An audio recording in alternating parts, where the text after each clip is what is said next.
Hello everyone, स्वागत है आप सभी का लॉ एंड जुडिशरी क्लासेस में। मैं शिवांगी गुप्ता स्वागत करती हूं आप सभी का आपके अपने इस यूट्यूब चैनल पे। कैसे हैं आप सभी? उम्मीद करती हूं आप सभी बहुत अच्छे होंगे और अपनी पढ़ाई को बहुत अच्छे से जारी रख रहे होंगे। आज हम बात करेंगे वैदिक काल और उत्तर वैदिक काल के तुलनात्मक अध्ययन के बारे में और जानेंगे कि वैदिक काल जो है पूर्व वैदिक काल के समय क्या परिस्थितियां थी और उत्तर वैदिक काल के समय क्या परिस्थितियां थी। लेकिन उसके पहले अगर आपने वीडियो को लाइक नहीं करा है तो कर दीजिए, चैनल को सब्सक्राइब नहीं करा है तो सब्सक्राइब कर दीजिए और बेल आइकन को प्रेस कर दीजिए ताकि समय समय पे आपको क्लास के नोटिफिकेशन मिल सके। तो चलिए फिर बिना किसी देरी के स्टार्ट करते हैं आज के लेक्चर को। हम बात करेंगे किसके बारे में? तुलनात्मक अध्ययन के बारे में।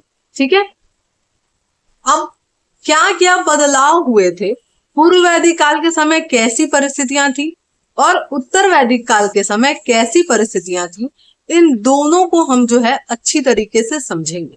ठीक, अब सबसे पहले देखा जाए तो यहाँ क्या कह रहा है कि बदलाव के कारण, यानी क्या क्या जो कारण रहे थे, कॉजेस थे बदलाव के, ठीक है, दोनों परिस्थितियों में। तो क्या कह रहा है कि 1000 ईसा पूर्व में लोहे की खोज हुई। ठीक है, कहाँ हुई? वाराणसी और अतरंजी खेड़ा में। ठीक है, क्या हुआ? लोहे का खोज हुआ।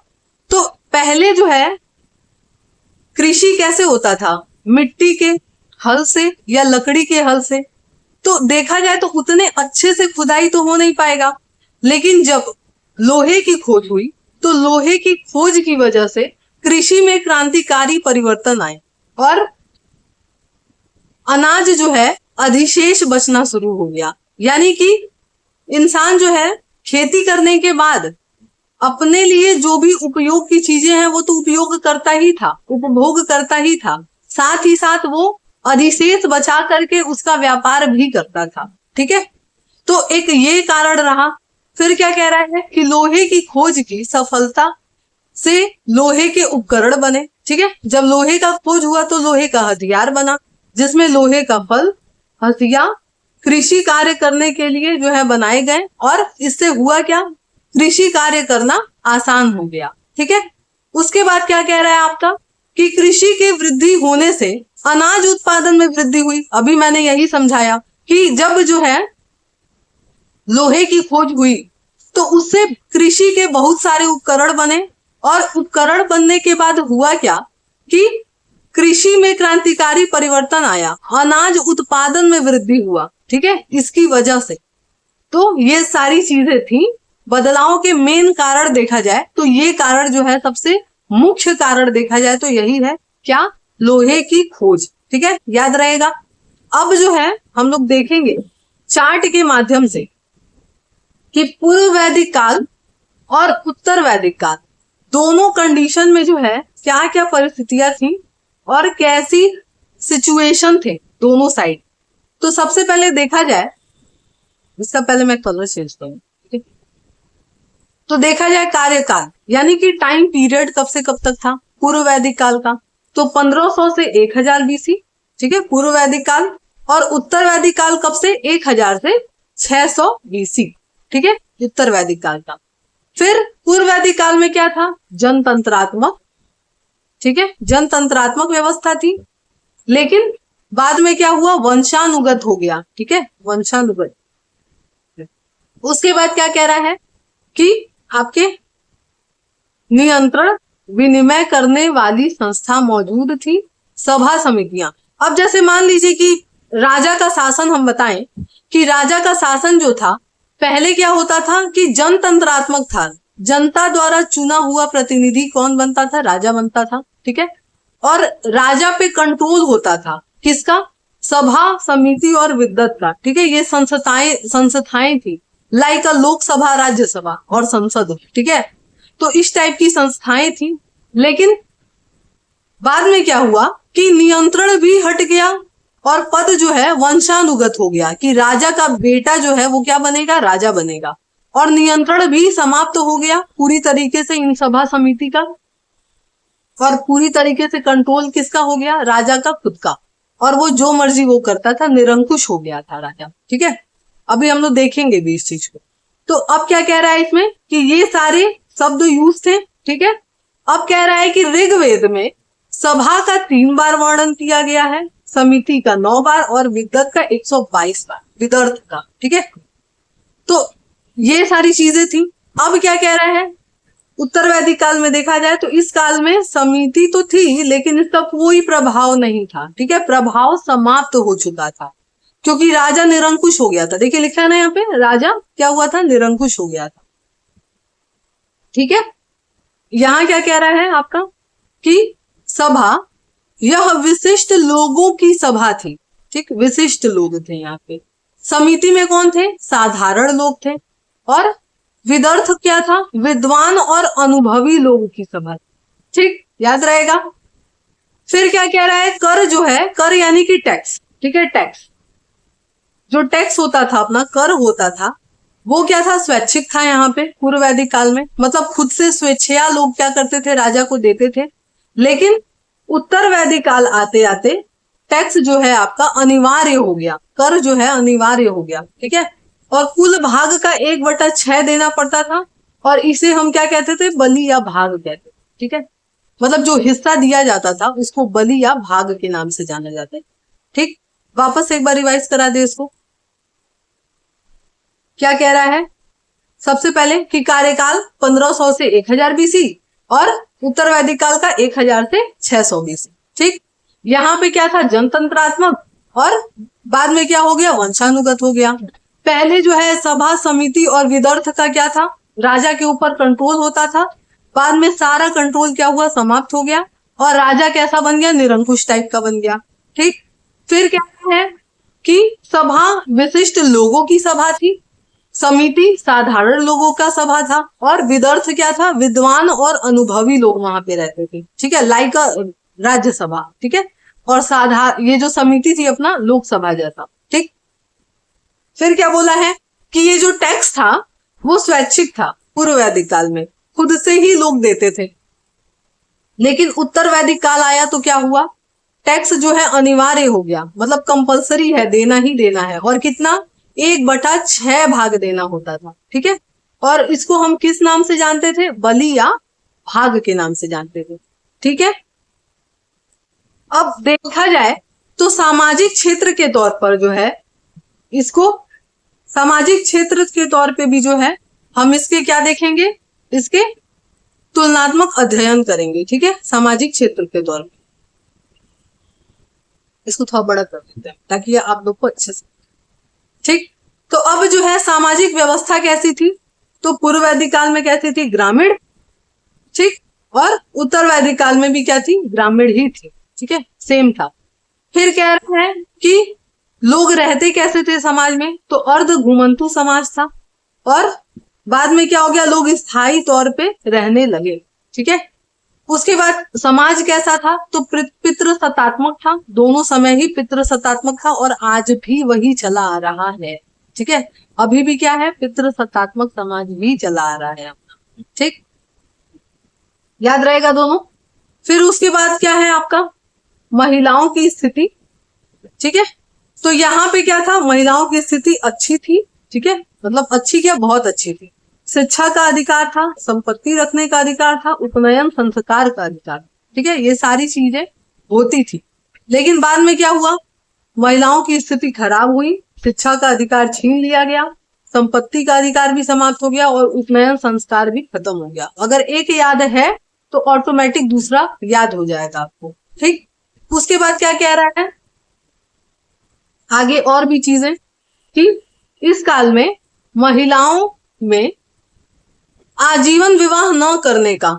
ठीक है, यानी कि बिना विवाह किए भी महिलाएं रह सकती थी, और ऐसी महिला को हम क्या कहते थे, अमाजू कहते थे। ठीक है, लेकिन बाद में क्या हुआ, महिलाओं का विवाह करना अनिवार्य हो गया। ठीक है, उत्तर वैदिक काल में। और आज भी देखा जाए तो समाज का ऐसा ही क्राइटेरिया है कि विवाह करना बहुत जरूरी है, चाहे वो लड़का हो या लड़की। ठीक है, इसके दो प्रोस्पेक्टिव हो सकते हैं कि भाई जीवन में कुछ चाहिए भी होता है, और बहुत लोग जो नहीं चाहते हैं तो उसको फोर्स भी नहीं किया जा सकता है ना।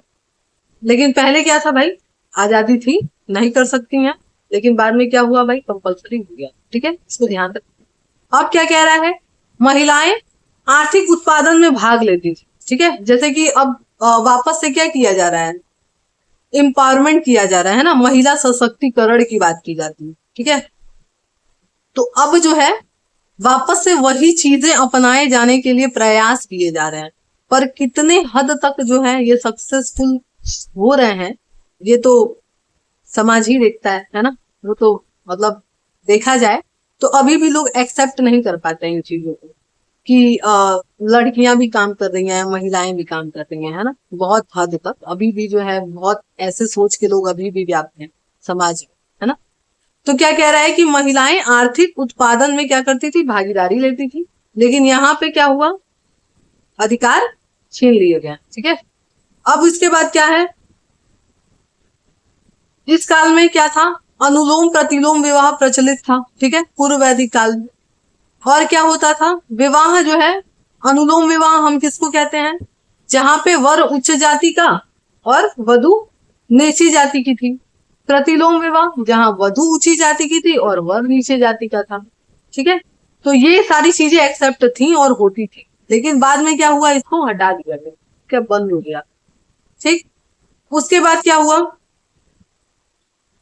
विधवा पुनर्विवाह का प्रचलन था, जिसे हम क्या कहते थे, नियोग विवाह के नाम से भी जानते हैं। और ये नियोग विवाह होता क्या है, तो लिखा है कि इस व्यवस्था में विधवा स्त्री अपने देवर या किसी रक्त संबंधी से क्या करती थी, शादी कर लेगी। ठीक है, लेकिन यहाँ पे क्या हुआ, बंद हो गया। ठीक है, जैसे जैसे जो है चीजें चेंजेस होती गई वैदिक काल में, तो वैसे वैसे क्या हुआ, जैसे जैसे समय बढ़ा वैसे वैसे महिलाओं की स्थिति खराब हो गई, और अब धीरे धीरे सुधार किया जा रहा है। ठीक है, फिर क्या था, बहुपति विवाह का प्रचलन था।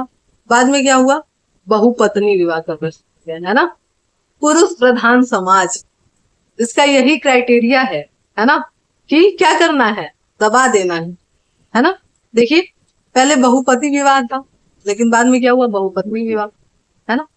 क्योंकि रीजन है उसके पीछे की, पहले मात्र सत्तात्मक समाज चलता था। अगर सिंधु घाटी सभ्यता हम लोग पढ़े हैं तो उसमें क्या था, मात्र सत्तात्मक समाज, है ना। चलिए आगे क्या कह रहा है, इस काल में वर्ण व्यवस्था कर्म पे आधारित था। ठीक है, बताए थे हम पिछले लेक्चर में, अगर आपने नहीं देखा है तो जाकर के देखिए। ठीक है, और जब हम जो है वेद पढ़ा रहे थे उसमें भी बताए थे वर्ण व्यवस्था के बारे में, कि कैसा था, कर्म पे आधारित था, बाद में क्या हो गया, जातिगत हो गया। ठीक है, जातिगत हो गया, जो जहां पैदा लिया वही उसकी जाति। ठीक, फिर कह रहा है कि छुआछूत का प्रचलन नहीं था। हम बताए थे कि ऐसा कोई प्रचलन नहीं था, लेकिन बाद में क्या हुआ, धीरे धीरे ये सारे प्रचलन व्याप्त हो गए। ये सब क्या है, ये सब सामाजिक बुराई है। ठीक है, जो कि देखा जाए तो अभी भी बहुत जगह व्याप्त है, अभी भी। ठीक है, आगे क्या कह रहा है, जीवन शैली, तो कैसा खाते पीते थे, पहनावा क्या था। ठीक है, तो कह रहा है कि खाते पीते कैसा थे भाई, दोनों शाकाहारी मांसाहारी दोनों साइड थे, इस समय भी हूं या फिर उस समय भी हूं। ठीक है, दोनों टाइम क्या थे, शाकाहारी और मांसाहारी दोनों टाइप थे। पहनावा ऊनी और सूती वस्त्र सेम था पहनावा। ठीक है, और हार भी जो है सेम पहनते थे। ठीक है, सोने का हार। दास प्रथा यहाँ पे प्रचलित थी दोनों साइड। ठीक है, दास प्रथा प्रचलित थी। ठीक, अब है आर्थिक क्षेत्र।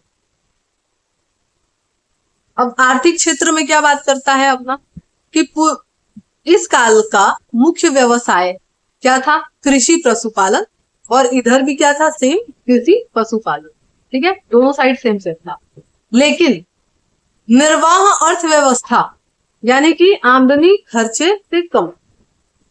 लेकिन यहाँ क्या हुआ, ज्यादा होने लगा। क्यों, लोहे की खोज हुई और अधिशेष बचने लगा। बताए थे ना हम, अनाज बचने लगा और व्यक्ति क्या करने लगा, व्यापार करने लगा।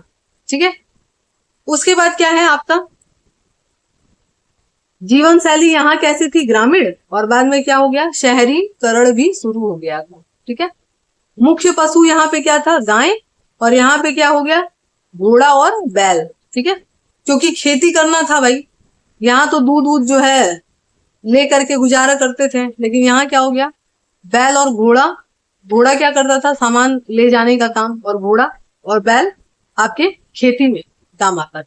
ठीक है, चलिए अभी वापस हम रिवाइज कराएंगे एक बार, इसका आप चिंता मत करिए। फिर क्या है आपका, और अगर मन करे तो नोट्स बनाते चलिए या स्क्रीनशॉट लेते चलिए, बाद में लिख लीजिएगा। ठीक है, धार्मिक क्षेत्र क्या कह रहा है, इस काल के लोग क्या करते थे, प्रकृति पूजा करते थे। लेकिन यहाँ क्या हुआ, धर्म में क्या आ गया, कर्म कांड पे आधारित। ठीक है, फिर क्या कह रहा है, इस काल में प्रार्थना मंत्र उच्चारण किया जाता था। बाद में क्या हो गया, यज्ञ हवन बलि, ठीक है, ये सब चीजें जो हैं आ गई।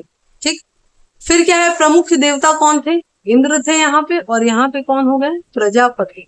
ठीक है, मुख्य देवता हो गए। आगे आगे क्या कह रहा है, धर्म में आडंबर नहीं था यहाँ पे।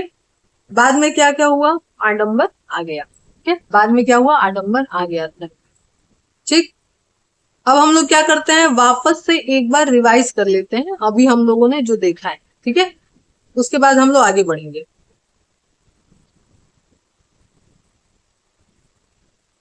चलिए, तो सबसे पहले हम लोग देखे थे सामाजिक क्षेत्र। तो सामाजिक क्षेत्र में हम लोग क्या देखें कि ग्रामीण अर्थव्यवस्था थी, दोनों साइड अर्ध घुमंतु था जीवन इधर, और बाद में क्या हो गया आपका, स्थायी तौर पे लोग रहने लगे क्योंकि खेती होने लगी थी। ठीक है, लोहे की खोज हो गई थी। फिर समाज कैसा था, दोनों साइड पितृ सत्तात्मक ही समाज था। फिर महिलाओं की स्थिति के बारे में बात करें तो पहले तो अच्छी थी, बाद में उतनी अच्छी नहीं थी, क्योंकि पहले शिक्षा का अधिकार था, संपत्ति रखने का अधिकार था, उपनयन संस्कार का अधिकार था, है ना। तो फिर बाद में क्या हुआ, ये सारी चीजें छीन ली गई, ये सारे अधिकार हटा दिए गए। महिला जो थी, पहले विवाह नहीं करने की भी आजादी थी, बाद में कंपलसरी कर दिया गया कि करना ही करना है विवाह।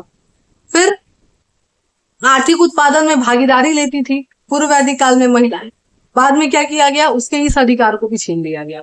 ठीक है, फिर अनुलोम प्रतिलोम विवाह का प्रचलन था पूर्व वैदिक काल में, बाद में क्या किया गया, इसको भी हटा दिया गया, समाप्त कर दिया गया। ठीक, उसके बाद जो है आपके विधवा पुनर्विवाह पहले प्रचलन में था, जिसको हम नियोग विवाह कहते थे, जो कि अपने ही रक्त संबंधी से विवाह कर सकती थी। बाद में इस प्रथा को भी क्या किया गया, हटा दिया गया। ठीक है, उसके बाद क्या है आपका, इस फिर बहुपति विवाह। पहले तो बहुपति विवाह था कि महिलाएं एक से ज्यादा पुरुष से शादी कर सकती थी, लेकिन बाद में क्या हुआ, बहुपत्नी विवाह आया कि पुरुष जो है एक से ज्यादा महिलाओं से शादी कर सकते। ठीक है, फिर क्या हुआ, वर्ण व्यवस्था पहले कर्म पे आधारित था, बाद में क्या हो गया, जाति पे आधारित हो गया। छुआछूत का प्रचलन पहले नहीं था, बाद में आ गया।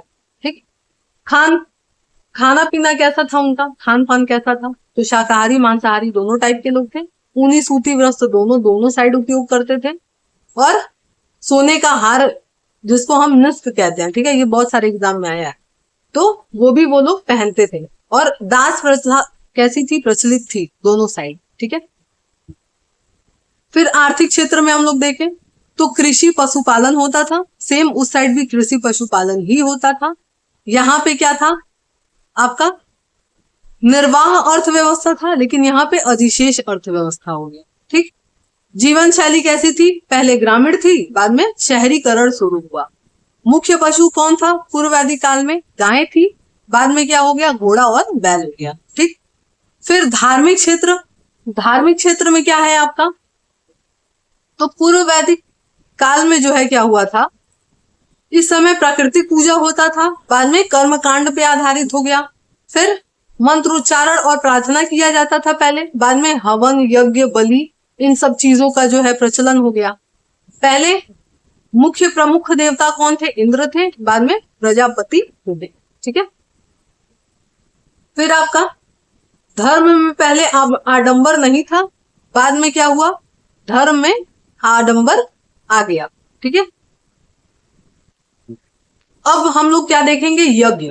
ठीक है, अब बोला है ना कि यज्ञ वगैरह जो है यज्ञ होते थे, तो अब ये जो यज्ञ हैं, कितने तरीके के यज्ञ होते थे इसके बारे में हम लोग जानेंगे। ठीक है, तो सबसे पहले क्या है आपका राजसूय यज्ञ। ठीक है, अब ये राजसूय यज्ञ होता क्या है, तो कह रहा है यह राज्याभिषेक अवसर पे क्या किया जाता था, ठीक है, राजसूय यज्ञ। उसके बाद है आपका वाजपेय यज्ञ। ठीक है, वाजपेय यज्ञ ये क्या है, यह शक्ति प्रदर्शन का यज्ञ होता था और कुल 17 दिन तक चलता था। इसमें होता क्या था कि घोड़े को दौड़ाने की प्रतिस्पर्धा का आयोजन होता था। ठीक है, कि भाई मतलब बहुत सारे राजा मिलकर के क्या करते थे, अपना अपना घोड़ा दौड़ाते थे और जिसका जीत गया वो क्या होता था, शक्ति प्रदर्शन अपना करता था। ठीक है, इस वजह से अश्वमेध यज्ञ क्या है, तो ये यज्ञ क्या होता है, 1 साल तक चलता था। ठीक है, अश्वमेध यज्ञ। ठीक, अब सारे यज्ञ जो हैं उत्तर वैदिक काल में ही किए जाते थे, क्योंकि पूर्व वैदिक काल में तो ऐसा कुछ था नहीं, मंत्र उच्चारण का ही भाई व्यवस्था थी वहां पे कि प्रार्थना और मंत्र उच्चारण ही किया जाता था। बाद में ना ये सारी चीजें आ गई थी। ठीक है, तो इसको याद रखना है। ठीक, चले आगे। अब हम लोग पढ़ेंगे 16 संस्कार। ठीक है, अब ये 16 संस्कार है क्या, देखिए जन्म से लेकर के मृत्यु तक जो भी संस्कार होते हैं मानव के, उन संस्कारों के बारे में यहाँ बताया गया है। ठीक है, सबसे पहले क्या है, गर्भाधान। ठीक है, सबसे पहले गर्भाधान, यानी कि जब बच्चा गर्भ में प्रवेश करता था तब गर्भाधान संस्कार होता है। फिर है पुंसवन संस्कार, ये क्या है, गर्भाशय के चौथे महीने में पुत्र प्राप्ति के लिए किए जाते थे। फिर सीमांतोन्नयन क्या है, 7वें महीने में किया जाता था, महिला और बच्चे के स्वस्थ रखने के लिए।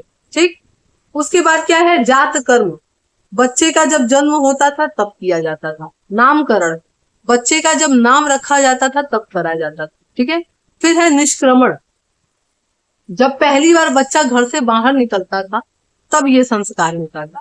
फिर क्या है, अन्नप्राशन, जब बच्चा 6 महीने का होता था और पहली बार अनाज खिलाया जाता था तब क्या होता था, अन्नप्राशन। फिर क्या है, चूड़ाकर्म, ये मुंडन है एक तरह का, जो कि 1 साल या 3 वर्ष के अंदर होता था। फिर क्या है आपका कर्ण भेदन, यहाँ क्या होता था, बच्चे का कान छिदवाया जाता था। ठीक है, फिर क्या है आपका विद्यारण, अब ये क्या है, तो जब शिक्षा अध्ययन हेतु क्या किया जाता था, उसको भेजा जाता था। ठीक है, पढ़ने के लिए। फिर क्या है आपका उपनयन संस्कार, जब जनेऊ पहनाया जाता था। ठीक है, और पता भी है अभी मैंने पढ़ाया है कि स्त्रियां और पुरुष दोनों को ही जनेऊ जो है पहनाए जाते थे। बाद में चेंजेस हो गए और आज तक सेम वही चला आ रहा है कि केवल जो है पुरुष ही क्या होते हैं, जनेऊ पहन। ठीक है, अब क्या है वेदारणम, ये क्या है, बालक जो है जब गुरुकुल में वेद पढ़ता था। ठीक है, तो वेदारण। ठीक है, कितने वर्ष का होता था, जब 11 वर्ष का। फिर क्या है केशांत, जब जो है पहली बार क्या होता था, उसका दाढ़ी वगैरह बनता था, तो इसको हम क्या बोलेंगे, केशांत। अब क्या है समापवर्तन, जब स्नातक यानी कि जब शिक्षा पूरी कर ली जाती थी और गुरु के द्वारा जो बच्चा है, जो उनका स्टूडेंट है, उसको क्या कराया जाता था, स्नान कराया जाता था, तो हम क्या बोलते थे कि उस बच्चे ने क्या कर लिया है, स्नातक कर लिया है। ठीक है, जो हम लोग अभी स्नातक करते हैं यानी कि ग्रेजुएशन कहते हैं हम लोग, है ना।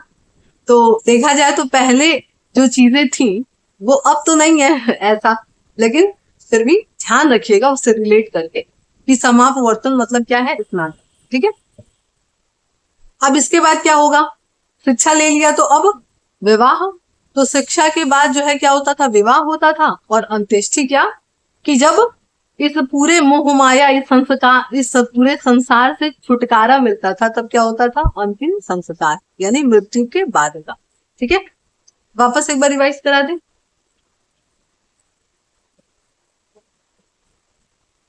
ठीक है, कुल 16 संस्कार हैं। पहला हम लोग क्या देखे, गर्भाधान, जब बच्चा गर्भ में प्रवेश करे। उसके बाद क्या है, पुंसवन, यानी कि जब चौथे महीने में गर्भ में जो है बच्चा रहे और पुत्र प्राप्ति के लिए जो संस्कार किए जाते थे वो। सीमांतोन्नयन क्या, जब 7वें वर्ष में हो और माँ और बच्चे के स्वास्थ्य के लिए जो संस्कार किए जाते थे। जात कर्म, जब बच्चे का जन्म होता। नामकरण, जब बच्चे का नाम रखा जाता। निष्क्रमण, यानी कि जब बच्चा पहली बार घर से बाहर निकले। अन्नप्राशन यानी कि जब 6 महीने पे पहली बार बच्चे को अनाज खिलाया जाता। चूड़ा कर्म यानी कि मुंडन, जो 1 वर्ष से 3 वर्ष के अंदर। कर्ण भेदन, जब कान छिदवाया जाता बच्चे का। विद्यारंभ यानी कि शिक्षा हेतु अध्ययन के लिए जब जाए। उपनयन संस्कार, जब जनेऊ या यज्ञोपवती पहनाया जाता है, मतलब जनेऊ को यज्ञोपवती भी बोलते हैं, ठीक है। वेदारंभ यानी कि जब बालक जो है गुरुकुल में वेद का पढ़ाई करे। केशांत यानी कि जब दाढ़ी मूछ बनवाए पहली बार। उसके बाद समापवर्तन यानी कि जब स्नातक ग्रेजुएशन पूरा कर ले अपना। विवाह, जब शिक्षा के बाद आए और विवाह हो जाए। और अंत्येष्टि, जब मृत्यु हो जाए तब। ठीक, ध्यान रहेगा। चलिए, अब इसके बाद जो है आज बहुत सारे जो है मल्टीपल टाइप के हम लोग जो है टॉपिक्स पढ़े हैं, है ना। पहले तुलनात्मक अध्ययन पढ़े, उसके बाद संस्कार पढ़े, है ना, और उसके बाद अब विवाह के प्रकार पढ़ रहे हैं, ठीक है। कल से जो है महाजनपद शुरू करेंगे, मतलब नेक्स्ट लेक्चर। अभी हम लोग इसको समझ लेते हैं, ठीक है। अब क्या है, विवाह के प्रकार, कि विवाह कितने प्रकार के होते थे पहले के जमाने में। कितने प्रकार के, टोटल 8 प्रकार के विवाह, ठीक है। तो थोड़ा मैं जूम आउट कर लगभग कुछ ही लिखे। हाँ, तो अब विवाह जो है कितने प्रकार के, 8 प्रकार के। सबसे पहला क्या है आपका ब्रह्म विवाह, ठीक। ये क्या है, तो यह विवाह सबसे उत्तम प्रकार का माना जाता था, ठीक है। फिर क्या है आपका देव विवाह। यहाँ क्या है, कन्या का पिता यज्ञ का आयोजन कराता था और यज्ञ करने वाले ब्राह्मण को अपनी कन्या दे देता, ठीक। आश्रय विवाह क्या है, जब कन्या का पिता वर पक्ष से धर्म कार्य हेतु एक जोड़ी बैल लेकर के कन्या को दे देता था। प्रजापत्य विवाह क्या, जब कन्या का पिता वर से वचन लेकर के साथ साथ जीवन गुजारने का आदेश देता था, ठीक। गांधर्व विवाह, ये क्या है, जब घर वालों की मर्जी के बिना किया जाता था, जिसको हम प्रेम विवाह कहते हैं, लव मैरिज, है ना। अब क्या है असुर विवाह, जिसमें कन्या का मूल्य लिया था, यानी कि पिता जो है कन्या का मूल्य लेकर के उसको दे देता था, तो ये क्या है असुर विवाह। राक्षस विवाह क्या, जब अपहरण द्वारा विवाह किया जाता है, ठीक है, किसी को किडनैप करके। ये क्षत्रियों में स्पेशली प्रचलित था, ठीक है। फिर क्या है पैशाच्य विवाह, यहाँ पे क्या होता था, जबरदस्ती जो है शारीरिक संबंध बना करके उसके बाद विवाह करते थे, उसको हम क्या कहते थे, पैशाच्य विवाह, ठीक है। वापस से रिवाइज कराएं। सबसे पहले क्या, ब्रह्म विवाह सबसे उत्तम विवाह माना जाता था। देव विवाह, जब यज्ञ वगैरह करा करके और ब्राह्मण को दे दिया जाता था। आश्रय विवाह, जब 2 जोड़ी बैल लेकर के कन्या को दे दिया जाता था। प्रजापत्य विवाह, जब कन्या का पिता वचन लेकर के साथ साथ जीवन बिताने को कह दे। गांधर्व विवाह, जो बिना मर्जी के हो और जिसको हम प्रेम विवाह कहते हैं। असुर विवाह, जब कन्या का मूल्य लेकर के कन्या को दिया जाता था। राक्षस विवाह, जब कन्या का अपहरण करके विवाह किया जाता था। और पैशाच्य विवाह, जब बलपूर्वक शारीरिक संबंध बना करके विवाह किया जाता था, ठीक है, क्लियर। इसके बाद हम लोग पढ़ेंगे क्या, महाजनपद, ठीक है। ये हम लोग पढ़ेंगे नेक्स्ट लेक्चर, ठीक है। तो चलिए फिर, उम्मीद करते हैं आज का आपको लेक्चर पसंद आया होगा। अगर पसंद आया है तो वीडियो को लाइक जरूर करिएगा, चैनल को सब्सक्राइब करिएगा और ज्यादा से ज्यादा लोगों को शेयर करें जिसको भी इसकी जरूरत, ठीक है। बहुत सारे ऐसे भी लोग हैं जो वीडियो तो देख लेते हैं लेकिन सब्सक्राइब नहीं करते हैं और ना ही लाइक करते हैं वीडियो को, ठीक है। तो लाइक किया करिए, उसमें आपका कोई खर्च नहीं लगता है, लेकिन उससे होगा क्या, मुझे मोटिवेशन मिलेगा और पता चलेगा कि आपको वीडियो पसंद आ रहे हैं, ठीक है। कमेंट भी किया करिए कि आपको लेक्चर कैसा लगता है, ये भी बताया करिए, ठीक है। और क्या मैं नई चीजें और कर सकती हूँ आपके लिए, कोई नए सब्जेक्ट, वो भी बताइए। एक स्टूडेंट ने मुझे बोला था कि बीएनएसएस का क्लास लीजिए, तो बिल्कुल जरूर लूंगी मैं। जैसे ही मैं फ्री होती हूँ, मेरे पास समय बचता है, मैं बीएनएसएस के क्लासेस भी शुरू करूँ, ठीक है। लेकिन अब कुछ कुछ ऐसी भी चीजें हैं, जैसे मान लीजिए बहुत सारे ऐसे सब्जेक्ट हैं लाइक बीएनएसएस, जो अभी किसी ने कहा था मुझे, तो अगर जो है आप चाहें तो क्लासेस भी ले सकते हैं, ठीक है। क्योंकि लेक्चर के माध्यम से आधे घंटे का लेक्चर होता है, लेकिन अगर आप क्लास लेंगे तो कम से कम 1.5 घंटे के क्लासेस लिए जाते हैं, तो वो आपके लिए ज्यादा बेनिफिशियरी रहेगा, ठीक है। बेनिफिशियरी तो ये भी रहेगा, आपके बेनिफिट के लिए ये भी रहेगा, लेक्चर आप देखें, लेकिन अगर क्लासेस लेंगे तो आपका समय पे कोर्स पूरा हो जाएगा, ठीक है। तो जो भी इंटरेस्टेड होगा क्लास करने के लिए मुझे इन्फॉर्म कर सकता है, इस नंबर पे, ठीक है। नंबर है आपका 7408472688, ठीक है। इस नंबर पे आप जो है मैसेज कर सकते हैं। कोई भी क्लास लेना हो आपको, चाहे वो ऑनलाइन हो या ऑफलाइन हो, दोनों मोड में क्लासेस चलाए जाते हैं। आप क्लासेस का बेनिफिट उठा सकते हैं। मेरे साथ 1-to-1 लाइव पढ़ना है तो इस तरह भी पढ़ सकते हैं, ठीक है। तो चलिए फिर, ये जानकारी देनी थी मुझे छोटी सी, और बताइएगा लेक्चर कैसा लगा। ठीक, मिलते हैं नेक्स्ट क्लास में।